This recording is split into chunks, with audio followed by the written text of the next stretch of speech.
Bonjour à toutes et à tous et ravi de vous retrouver avec aujourd'hui une question très polémique mais également essentielle, qu'on me pose souvent d'ailleurs, qui est: est-ce que la zone euro va perdurer? Est-ce qu'elle va résister à cette crise du coronavirus? Alors, c'est vrai que comme le disait le philosophe allemand Nietzsche, tout ce qui ne nous tue pas nous rend plus forts. Donc on pourrait se dire, la zone euro, elle a traversé tellement de tempêtes qu'elle est plus forte, qu'elle est résiliente. Rappelez-vous toutes ces tempêtes.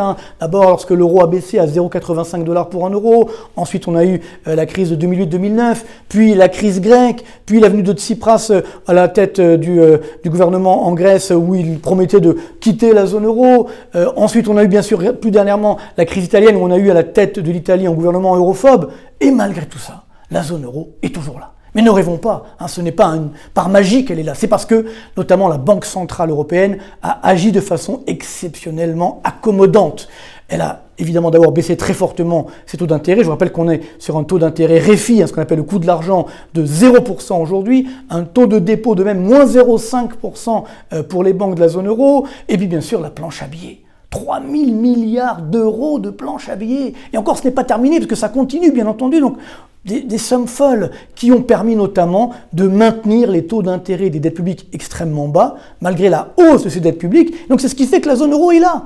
Et aujourd'hui, c'est la grande question, parce qu'on peut se dire, finalement, ça va continuer encore. Autant augmenter cette dette publique, la BCE sera là, donc on ne risque rien. Oui, le problème, c'est qu'on va avoir des dettes publiques dramatiques. On parlait tout à l'heure de la Grèce.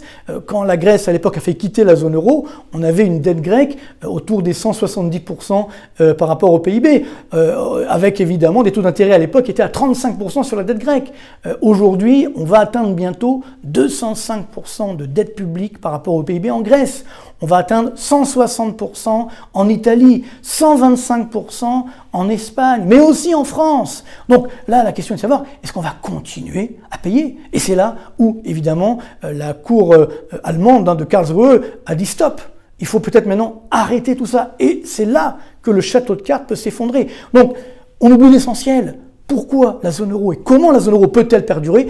À une seule condition, qu'on connaît depuis le début d'ailleurs. La zone euro n'a de sens que si elle devient ce qu'on appelle une zone monétaire optimale. Ça veut dire une zone parfaitement intégrée, avec une harmonisation des conditions réglementaires, des conditions fiscales, évidemment un budget fédéral de la zone euro, et tout ça, évidemment, on l'a complètement oublié. C'est même plus grave que ça, parce qu'aujourd'hui, plus personne veut le faire. Donc, on a un vrai problème. On a une dette publique qui est énorme, on a une récession historique, et on a eu les chiffres la semaine dernière qui montrent que la zone euro, effectivement, est bien une des zones du monde où la récession est la plus forte. Et dans cette zone euro, c'est la France, malheureusement, où la récession est également la plus forte. Donc tout ça fait que nous sommes affaiblis.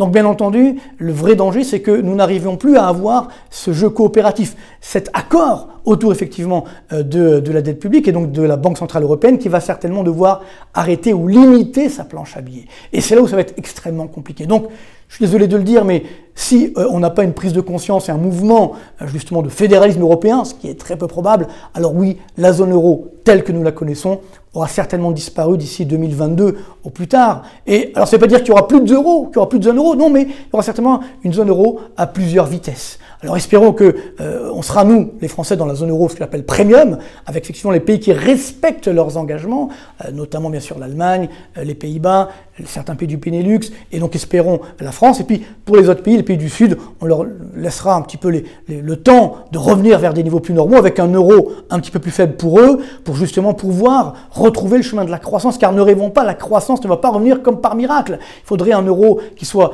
beaucoup plus bas, et là on a un problème, c'est que l'euro d'équilibre, par exemple pour l'Allemagne, c'est à peu près 1,30 $ pour un euro, pour la France, c'est autour des 1,05 $ pour un euro, mais pour l'Italie, c'est 0,85 $ pour un euro. Pour la Grèce, c'est 0,70 $ pour un euro. Donc, on voit bien que l'euro tel qu'il est aujourd'hui ne peut pas fonctionner. Donc, il faut l'ajuster pour justement mieux le relancer. Parce que le grand danger, c'est que si on n'arrive pas à sortir de la récession avec une croissance forte, eh bien là, la zone euro, elle peut exploser, mais de façon complètement désordonnée. Et là, ça sera évidemment extrêmement dangereux, parce que, ne l'oublions pas, ça veut dire que les taux d'intérêt vont fortement augmenter, donc il y aura là aussi une nouvelle récession, donc ça sera évidemment dramatique. Donc voilà un peu le souhait qu'on peut faire, c'est que cette zone euro, pour continuer d'exister, elle doit se reforger, on doit la repenser, peut-être détruire un petit peu une partie de cette zone euro pour mieux la reconstruire par la suite. En tout cas, c'est tout ce qu'on peut nous souhaiter, parce que sinon, eh bien, il faut le dire, le Covid-19 aura malheureusement sonné le glas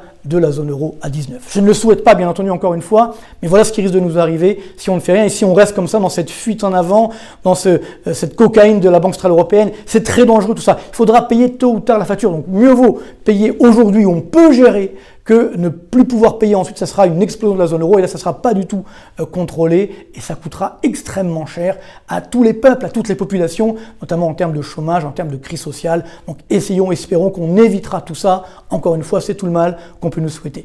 Merci beaucoup et à très bientôt.